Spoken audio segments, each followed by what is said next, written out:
Lesiones de la mucosa por Rodríguez Sánchez Cristian Jaisen y Espinosa Hernández Gabriela.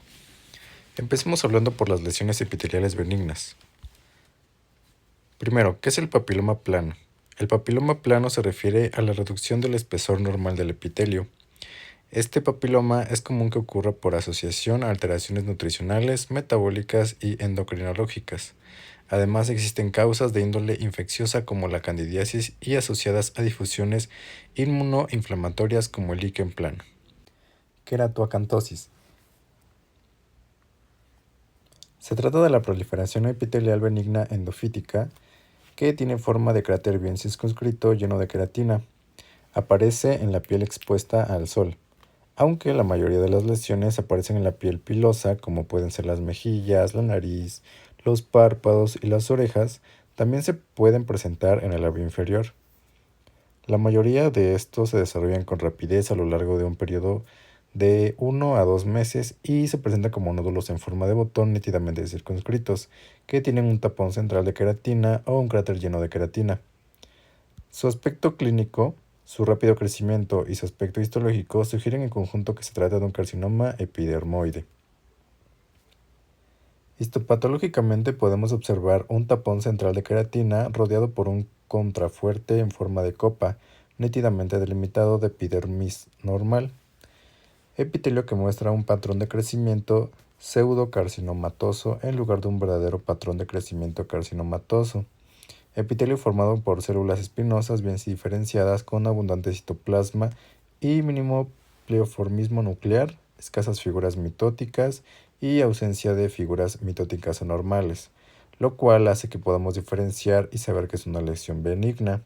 Para su tratamiento, en la mayoría de los casos, los querocantomas involucionan espontáneamente si no se tratan.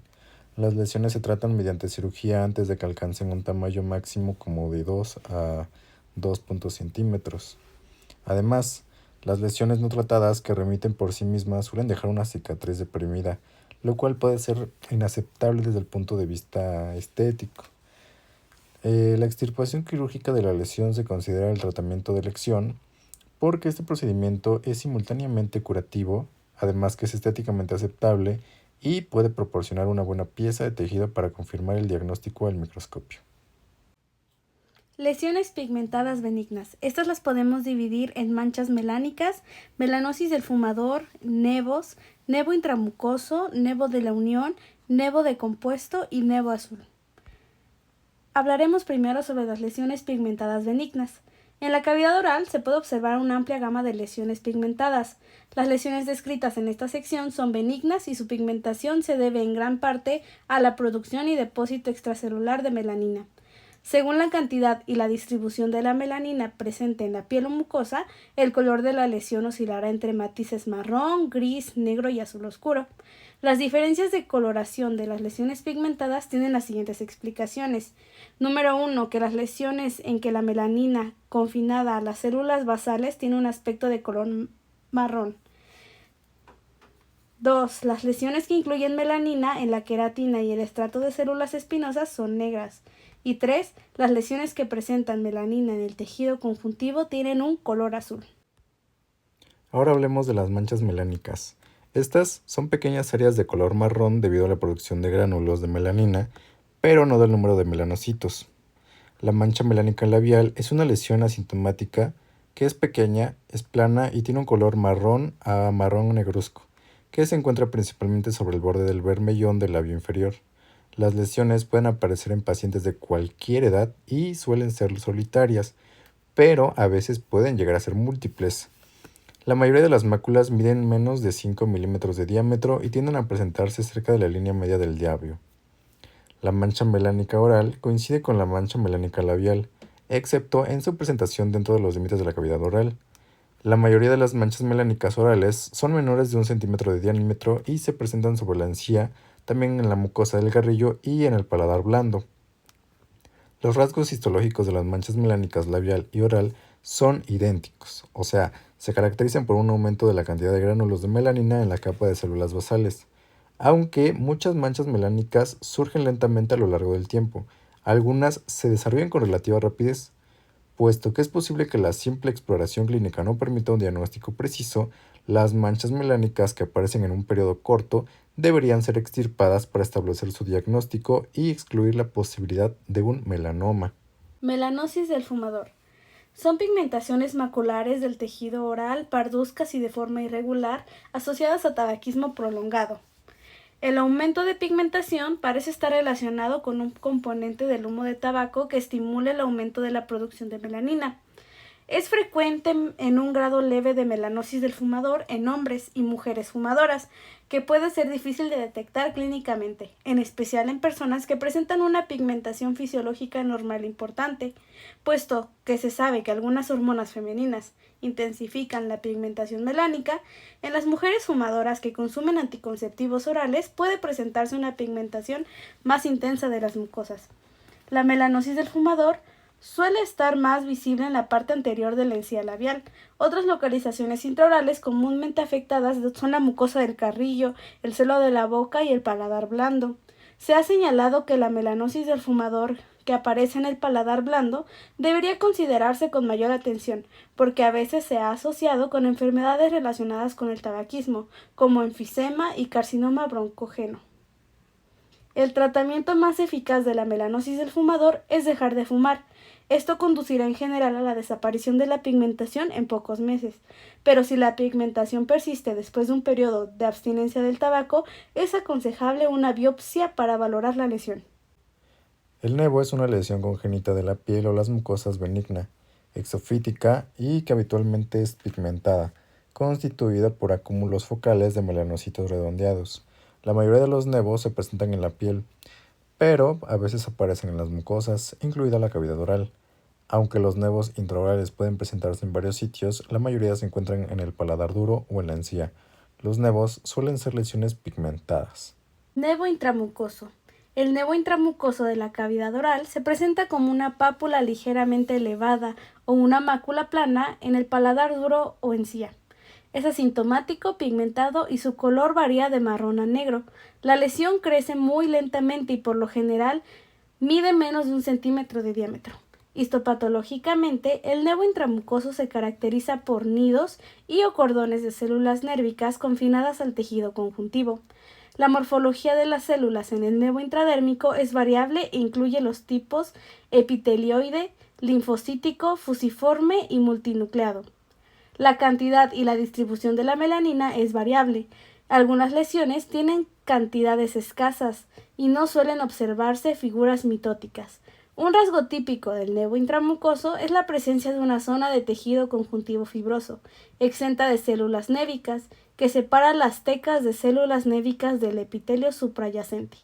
Por regla general, todas las pápulas o nódulos solitarios pigmentados de la cavidad oral deberían ser extirpados y remitidos para una evaluación histopatológica. Los nevos intramucosos se incluyen en esta categoría y una vez extirpados, los nevos intramucosos no tienden a recurrir. Nevo de la unión. Tiene una coloración de marrón a negro, que se presenta principalmente en la piel y a veces en la mucosa oral. En la cavidad oral se presenta como una lesión macular pigmentada en el paladar duro o en la encía. Histopatológicamente se caracteriza por la presencia de nidos de células névicas en la región basal del epitelio, principalmente en los extremos de las crestas epiteliales. El nevo de la unión puede presentar a veces una transformación maligna en melanoma. Por los motivos antes mencionados, toda lesión pigmentada solitaria de la mucosa oral, especialmente las situadas en el paladar duro, debería ser extirpada y remitida para su examen histopatológico. Una vez extirpado, el nevo de la unión no tiene a recidivar. Nevo compuesto. El nevo compuesto combina características del nevo intramucoso y del nevo de la unión, presentando células névicas en la región basal del epitelio y en el tejido conjuntivo adyacente. Como ocurre con los otros nevos, el nevo mixto es mucho más frecuente en la piel que en la mucosa oral. Dentro de la cavidad oral también tiende a presentarse como una pápula o mácula pigmentada en el paladar duro o en la encía, al igual que en otras lesiones orales pigmentadas. El nevo mixto se trata mediante biopsia excisional, que sirve simultáneamente como procedimiento de diagnóstico y terapéutico. Ahora hablemos del nevo azul. Por último, el nevo azul es una lesión pigmentada benigna que se presenta como una pápula cupuliforme o una mácula plana de color azul oscurito situada en la piel o en la mucosa. Dentro de la cavidad oral, el nevo azul suele presentarse en el paladar duro. En el nevo azul, las células productoras de pigmento son células dendríticas fusiformes y ausadas en el lugar de redondeadas o epitelioides. Las células dendríticas fusiformes están confinadas al tejido conjuntivo. Este nevo no tiene tendencia en transformarse en malignas. Para su tratamiento, se lleva a cabo una biopsia excisional, luego sirve también como tratamiento definitivo de esta lesión. Ahora hablaremos sobre las leucoplasias. Leucoplasia. Se utiliza este término para designar aquellos trastornos de las mucosas que dotan a estas de una coloración más blanca de lo habitual. Las lesiones pueden variar desde áreas maculares planas y lisas y algo translúcidas a placas elevadas, gruesas, firmes, con superficie rugosa y fisurada. Las localizaciones intraorales más frecuentes para la leucoplasia son las mucosas del carrillo, el suelo de la boca, las comisuras labiales, los bordes laterales de la lengua y los surcos alveolares, mandibulares y maxilares. Para comprobar si se trata o no de una lesión maligna, se debe obtener una o más biopsias de la lesión y solicitar una evaluación histopatológica por un patólogo especialista. Si la lesión es pequeña, se extirpa la totalidad de la lesión y se la remite para examen microscópico, lo cual se denomina biopsia excisional. Si la lesión es grande, se extirpa una pequeña porción de la lesión y se remite para examen microscópico. El tratamiento de una leucoplasia se funda en la naturaleza exacta de la lesión, la cual se determina evaluando histopatológicamente el tejido. Si la lesión no es premaligna o maligna, en mayoría de los casos se hacen intentos para eliminar posibles factores locales que pudieran estar causando la hiperplasia. Si la lesión presenta displasia moderada e intensa, deben tomarse medidas necesarias para extirparla totalmente. Ahora hay que hablar de la hiperplasia epitelial. Esta la vamos a dividir en 4: hiperkeratosis, acantosis, estomatitis nicotínica y leucoplasia verrucosa proliferativa. Primero, ¿qué es la hiperkeratosis? Bueno, esto se le denomina así a la capa del estrato córneo excesivamente engrosado constituida por ortoqueratina, denominado hiperortoqueratosis, o también por paraqueratina, llamado hiperparaqueratina. La ortoqueratina es una queratina sin núcleos, mientras que la paraqueratina presenta núcleos residuales retraídos. La queratina actúa como una barrera protectora sobre la piel o la mucosa normal. Diversos estímulos, como pueden ser la irritación friccional crónica causada por una dentadura protésica mal ajustada, el tabaquismo o el consumo de tabaco por sujetos no fumadores, como las personas que llegan a mascar tabaco, inducirán por lo general una queratinización del epitelio no queratinizado y formación adicional de queratina en el epitelio queratinizado. Acantosis. La acantosis es una hiperplasia benigna de epitelio plano caracterizada por aumento del espesor del estrato celular intermedio. La acantosis puede presentarse aisladamente o más frecuentemente en asociación con hiperkeratosis. En ambos casos, el epitelio plano engrosado oculta la coloración de los vasos sanguíneos subyacentes y se observa clínicamente como un área leucoplasia. Como la hiperkeratosis, la acantosis puede desarrollarse en respuesta a irritantes crónicos como dentaduras, prótesis que ajustan mal, fumar o mascar tabaco o infecciones como candidiasis. En la mayoría de los casos, el patrón estructural de la acantosis concuerda con el del epitelio normal. En ciertas patologías, sin embargo, la acantosis puede causar que las crestas epiteliales adopten un patrón de crecimiento descendiente regular y exagerado que se asemeja al carcinoma epidermoide. Este tipo de acantosis se denomina hiperplasia pseudoepiteliomatos. La enfermedad oral, en la cual se observa comúnmente hiperplasia, son hiperplasia papilar inflamatoria y el tumor de células granulosas y blastomicosis. Ahora hablemos de la estomatitis nicotínica. Este es un término usado para describir un tipo específico de hiperplasia epitelial que afecta principalmente al paladar duro de los fumadores crónicos de VIPA. En raras ocasiones se puede encontrar un fumador de puros o también de cigarrillos. El paladar de los pacientes con estomatitis nicotínica suele ser más blanco de lo normal y presenta múltiples pápulas circulares pequeños con centros rojos umbilicados diminutos en el paladar blando. El fondo blanco Puede tener una superficie áspera y estar fisurado y arrugado. Las lesiones también pueden presentarse en la mucosa, especialmente en el lado de la boca donde se sostiene el cigarro o la pipa. La biopsia de una de las papilas umbilicadas revela un conducto de glándula salival dilatado que presenta metaplasia epidermoide del revestimiento ductal con hiperkeratosis y acantosis del epitelio superficial adyacente. El tejido conjuntivo adyacente al conducto de la glándula salival muestra grados variables de inflamación crónica. La estomatitis nicotínica no parece predisponer al paladar duro de la malignidad. Sin embargo, algunos autores señalan que el grado de tabaquismo que causa la estomatitis nicotínica en los tejidos orales más anteriores también aumenta el riesgo de aparición de carcinoma epidermoide del istmo de las fauces, de las regiones retromolares de la boca, así como en el tracto respiratorio superior e inferior también. La estomatitis nicotínica se resuelve deprisa cuando cesa el consumo de tabaco. Leucoplasia verrucosa proliferativa. Se le denomina así al área difusa blanca y o papilar de la mucosa causada por diversos grados de hiperplasia epitelial. Histopatológicamente se presenta un amplio espectro de los cambios asociados a la hiperplasia epitelial. Dichos cambios oscilan desde formas leves de hipertoqueratosis hasta carcinoma verrucoso. Algunos casos seguidos durante largos periodos han desarrollado finalmente áreas focales de carcinoma epidermoide bien diferenciado. Su tratamiento consiste en su excisión quirúrgica local. Mientras más se extienda, más difícil será tratarla. Actualmente, con la tecnología se puede hacer el uso de un láser para detener el proceso patológico, preservando también las estructuras anatómicas vitales. Ahora hablemos de la atrofia epitelial. Se refiere a atrofia epitelial como una reducción del espesor normal del epitelio.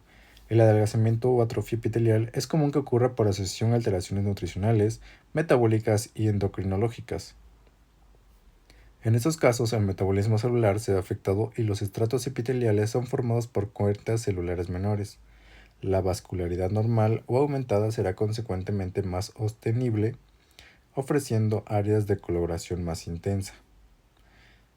Existen causas de índole infecciosa como la candidiasis y asociadas a disfunciones inmunoinflamatorias como lo puede llegar a ser el líquen plano. Cuando una leucoplasia presenta hiperkeratosis en la superficie del epitelio atrófico, se considera que está en mayor riesgo de evolucionar a una lesión premaligna o bien a una lesión maligna que aquellos casos en que la hiperkeratosis aparece en la superficie del epitelio normal o hiperplásico. En la imagen podemos ver una lesión del líquen plano. Podemos notar el adelgazamiento epitelial en la mitad derecha de esta vista histológica. También otros elementos que acompañan a esta microfotografía son la desorganización morfológica de la capa basal epitelial, el infiltrado peribasal y la presencia de vasos, los cuales son los espacios claros cercanos a la capa epitelial. Fibrosis oral submucosa. La fibrosis oral submucosa es un trastorno que se parece a la esclerodermia, excepto en que está limitado a la cavidad oral. Y aunque la causa exacta de la enfermedad sigue siendo desconocida, se ha sugerido que probablemente es el resultado de una hipersensibilidad al consumo de chiles, al masticar nuez de betel y al consumo prolongado de tabaco. La atrofia epitelial en la fibrosis oral submucosa está en mayor riesgo de evolucionar a la premalignidad y a la malignidad que el epitelio normal. Ocurre predominantemente en el subcontinente indio, en donde el tejido oral de la mucosa del carrillo, los labios, el paladar blando y a veces la faringe. El tejido se afecta de manera simétrica y se hace más firme y pálido. La fibrosis submucosa oral suele diagnosticarse cuando la enfermedad está en una etapa avanzada y las lesiones son generalizadas. En esa etapa, el tratamiento quirúrgico no suele ser posible, pero las inyecciones sistémicas e intralesionales de corticoides se han utilizado con algún éxito. Muy bien, ahora hablemos de la displasia epitelial. ¿Qué es la displasia epitelial? Bueno, la displasia epitelial se entiende como el cambio premaligno del epitelio caracterizado por una combinación de alteraciones celulares y arquitectónicas. El diagnóstico de la displasia epitelial se establece microscópicamente e indica un crecimiento desordenado. Suelen anteceder con frecuencia a un carcinoma. Pero, a diferencia de lo que sucede con este tumor, los cambios celulares de la displasia epitelial pueden volver a la normalidad cuando se elimina el estímulo. como el consumo del tabaco, por ejemplo. La displasia epitelial puede cursar clínicamente como una lesión eritematosa, o sea que es roja, eritoplasia, o blanca, o sea una leucoplasia, o muy bien, como una mezcla de áreas eritematosas y blanquecinas, lo cual lo podemos llamar como leucoplasia moteada. Las lesiones a menudo se originan en el suelo de la boca o la lengua. En la foto de arriba podemos ver un aspecto microscópico de una displasia epitelial. Se puede observar la pérdida de la estratificación normal del epitelio, la hiperplasia de las células basales y núcleos hipercromáticos aumentados de tamaño. Dentro de esto tenemos el carcinoma in situ.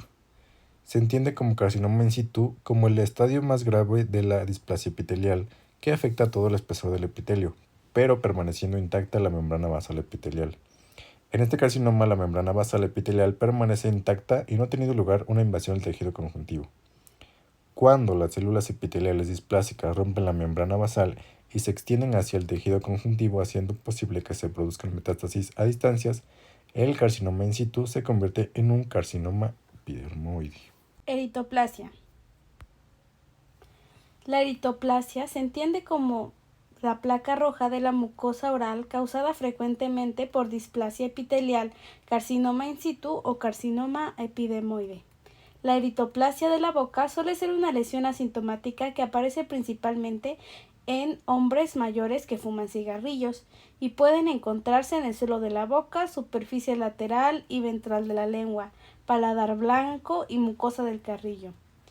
Tres características microscópicas de la eritoplasia explican la intensa coloración roja de las lesiones. En primer lugar, las eritoplasias carecen de la cantidad normal de queratina de la capa superficial que normalmente difunde el color rojo que procede de la vascularización subyacente. Segundo, las capas epiteliales restantes que cubren normalmente las papilas del tejido conjuntivo, situadas entre las crestas epiteliales, tienen muchas más veces un espesor menor. Por ello, los vasos sanguíneos presentes normalmente en las papilas resultan más visibles desde la superficie que en la mucosa oral. Y tercero, en la mayoría de las eritoplasias, el tamaño y número de las estructuras vasculares aumenta en respuesta a la inflamación asociada al epitelio adelgazado y neoplásico. Es importante que todas las lesiones de eritoplasia sean sometidas a biopsia para determinar su naturaleza exacta. El tratamiento de las eritoplasias depende de un diagnóstico histopatológico específico en cada caso. La displasia y el CIS se tratan mediante extirpación local. El carcinoma epidermoide se trata de la forma más agresiva en función del estado clínico de la lesión. Ahora hablemos de las neoplasias epiteliales malignas. Como su nombre no dice, nos podemos referir a estas neoplasias como la multiplicación sin control de las células anormales y que invaden a los tejidos cercanos.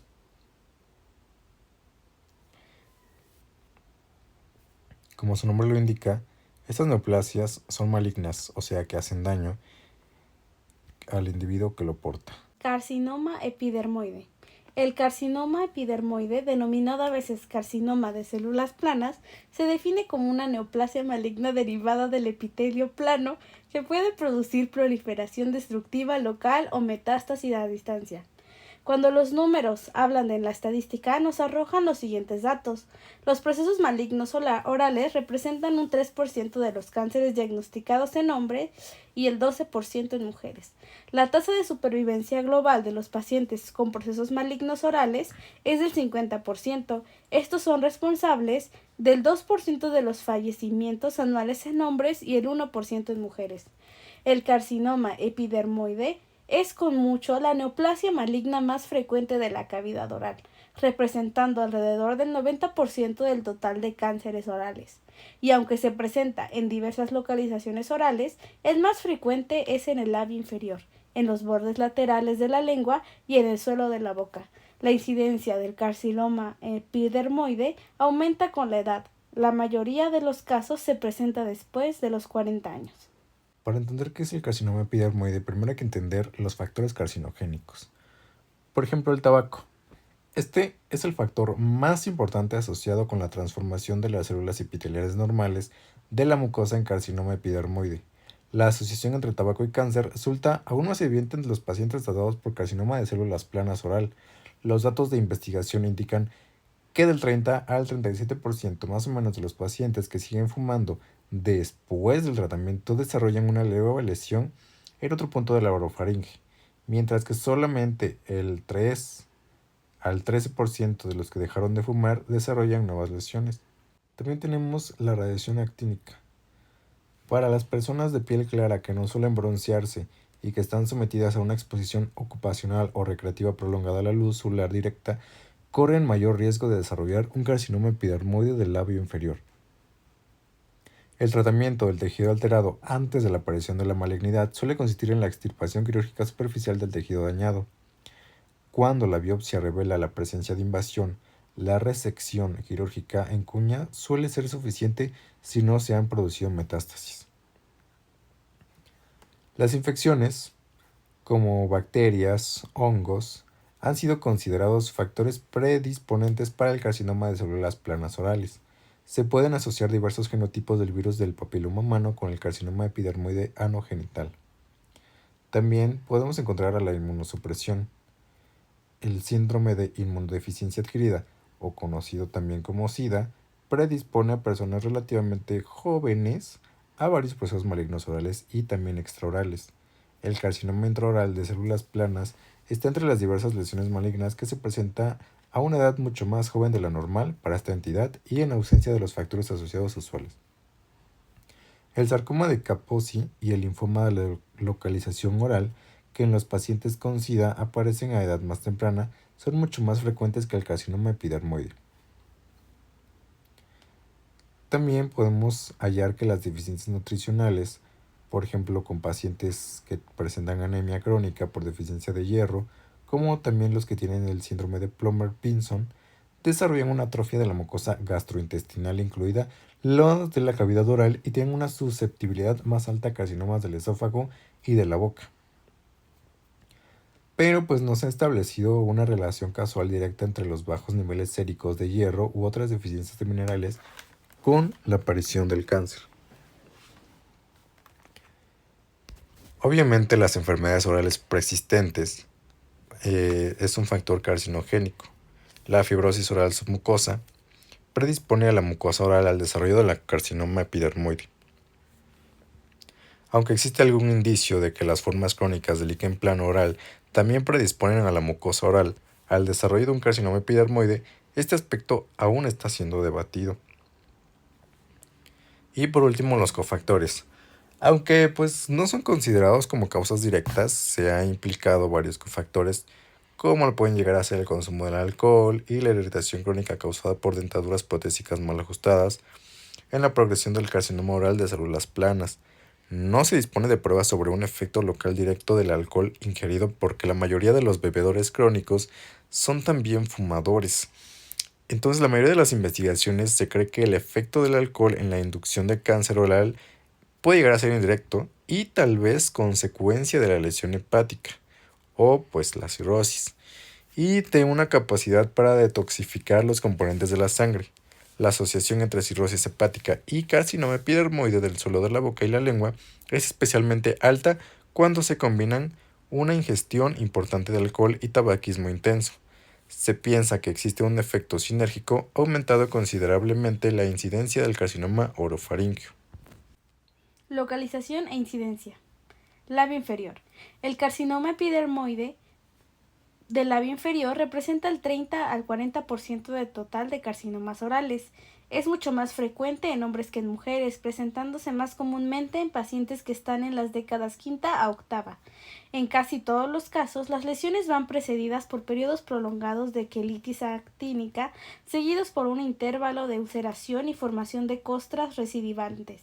Finalmente, la úlcera ya no cicatriza y desarrolla un borde arrollado rodeado de tejido indurado. Los carcinomas de células planas del labio inferior suelen ser diferenciados y tardan en producir metástasis. Cuando no se ha producido metástasis, las lesiones son curables casi al 100%. Lengua. Los bordes laterales de la lengua, incluidas las superficies ventrales adyacentes, constituyen la localización del 25% del total de carcinomas de células planas orales y del 50% de las lesiones intraorales. Comúnmente, las lesiones aparecen inicialmente como áreas de leucoplasia que se ulceran pronto y desarrollan bordes elevados o arrollados. Otras lesiones se pueden empezar como áreas focales de eritema o zonas nodulares. Las lesiones avanzadas de todos los tipos clínicos se ulceran finalmente y producen una induración extensa del tejido circundante, llevando frecuentemente a inmovilidad de la lengua y alteración del habla. El tratamiento de elección es la hemiglosectomía, seguida de radioterapia. En general, la tasa de supervivencia a 5 años de los pacientes con las lesiones más avanzadas es menor del 30%. Suelo de boca.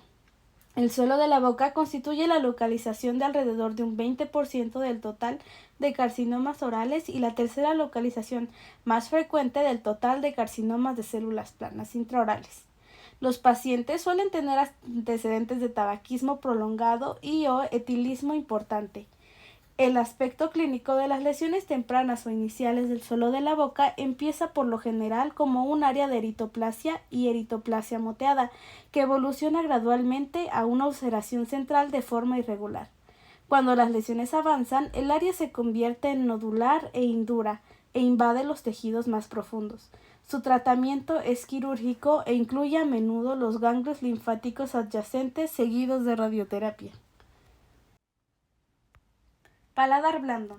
El carcinoma epidermoide del paladar blando se presenta con mayor frecuencia en sus regiones posterolaterales adyacentes a los pilares anteriores del istmo de las fauces. Las lesiones en esta localización representan aproximadamente un 15% de los carcinomas intraorales. Los pacientes son frecuentemente grandes fumadores con una alta ingestión de alcohol. Las lesiones son habitualmente eritoplásticas o incluyen una mezcla de áreas que semejan placas rojas o blancas. La invasión suele producirse antes de ser visible la ulceración de su superficie, y la mayoría de las lesiones son moderadas o pobremente diferenciadas e invaden a menudo las estructuras más profundas y metastatizan a los ganglios linfáticos cervicales y yugulares antes de que existan grandes lesiones ulcerativas o nodulares. Encía cresta alveolar. Las lesiones de las encías y la cresta alveolar representan del 4 a 16% del carcinoma intraoral y tienen comúnmente el aspecto inicial de una leucoplasia verrucosa o de una úlcera con bordes arrollados. La mandíbula se afecta más a menudo que el maxilar superior. La mayoría de las lesiones se presentan en las áreas posteriores. Las lesiones suelen ser bien diferenciadas e invaden el hueso subyacente, a menudo por medio de la membrana periodontal cuando existen dientes. El tratamiento consiste en la extirpación quirúrgica y suele ser imprescindible la resección segmentaria cuando existe invasión en el hueso. Mucosa del carrillo. La mucosa del carrillo rara vez es localización de un carcinoma epidermoide, dando cuenta de aproximadamente del 1 al 2% de los carcinomas intraorales. Las lesiones suelen presentarse en forma de úlceras situadas a lo largo de la línea oclusal y están asociadas con una induración periférica causada por la invasión relativamente rápida de las estructuras más profundas. La mayoría de las lesiones son moderadamente diferenciadas y metastatizan a los ganglios linfáticos submandibulares. El tratamiento consiste en su extirpación quirúrgica y radioterapia. La metástasis del carcinoma epidermoide de la cavidad oral se extiende mediante invasión de los vasos linfáticos. Una vez en el interior de dichos vasos, las células tumorales son transportadas a los ganglios linfáticos regionales, donde se alojan y continúan proliferando. Las células tumorales en proliferación producen un aumento de tamaño de los ganglios linfáticos y se extienden más allá de las cápsulas hacia el tejido circundante. Estos ganglios linfáticos se hacen fácilmente palpables y parecen duros y fijos al tejido adyacente. La presencia de ganglios linfáticos de mayor tamaño, duros y fijos, es un signo clínico de mal pronóstico. Los ganglios linfáticos más frecuentemente afectados por el carcinoma epidermoide intraoral metastásico son los ganglios submandibulares y también los cervicales superficiales y profundos. Los carcinomas de células planas de la vía inferior que llegan a ser suficientemente grandes como para metastatizar Afectan inicialmente a los ganglios submentonianos antes de extenderse a los ganglios linfáticos mandibulares y cervicales. Las lesiones que se extienden más allá de los ganglios linfáticos regionales de la cabeza y el cuello suelen metastatizar a los pulmones y al hígado. Formas menos comunes. La inmensa mayoría de los carcinomas de células planas de la cavidad oral pertenece a los tipos morfológicos genéricos comúnmente descritos en la sección anterior. El resto de los carcinomas de células planas orales está constituido por varios subtipos morfológicamente distintos.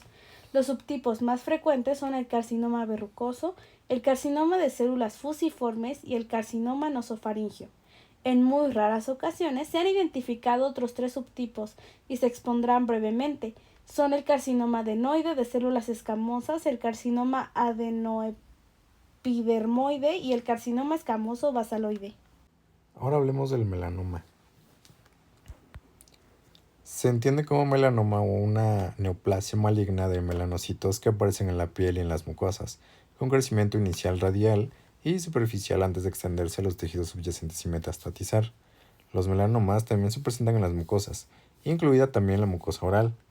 En la piel, los melanomas tienden a presentarse en las áreas expuestas al sol en personas de tez blanca que han tenido una exposición prolongada a la luz solar directa e intensa. Aunque la mayoría de edad de los pacientes coincidiendo con el diagnóstico inicial de las lesiones cutáneas es de 53 años, es el proceso maligno más común de los adultos jóvenes de raza blanca y se presenta con mayor frecuencia en hombres que en mujeres. La luz del sol, o como lo vimos antes, que puede ser la radiación actínica, es el único factor claramente implicado en la etiología del melanoma cutáneo. Dado que el melanoma también se presenta en superficies no expuestas al sol, existen muy probablemente otros factores desconocidos. El melanoma oral se considera raro cuando se compara con la incidencia del melanoma cutáneo. El melanoma oral, como el cutáneo, se presentan con pacientes del grupo de edades de entre 40 a 60 años. La mayoría de los casos de melanoma oral aparecen en el paladar duro y también aparecen en la encía del maxilar superior. Melanoma oral. El melanoma oral puede ser de color marrón oscuro, negro azulado o negro. A veces se encuentra un melanoma no pigmentario, rojizo más que marrón o negro. La mayoría de las lesiones tienen inicialmente un patrón macular y se convierten en papulosas y o nodulares en estadios tardíos. Existe un tipo de melanoma nodular que carece de un estadio macular importante. La mayoría de los melanomas intraorales tienden a crecer en 2 fases. Una fase de crecimiento radial seguida por una fase de crecimiento vertical. En la fase de crecimiento radial, las células neoplásicas se extienden lateralmente en todas las direcciones, pero permanecen confinadas al epitelio superficial. La fase de crecimiento vertical empieza cuando las células neoplásicas invaden y pueblan el tejido conjuntivo. La duración de la fase de crecimiento radial puede variar significativamente entre diferentes tipos de melanoma. Metástasis en los maxilares. La inmensa mayoría de las metástasis de la región oral procedentes de las lesiones primarias distantes tienen lugar en la mandíbula, aunque también puede afectarse el maxilar superior.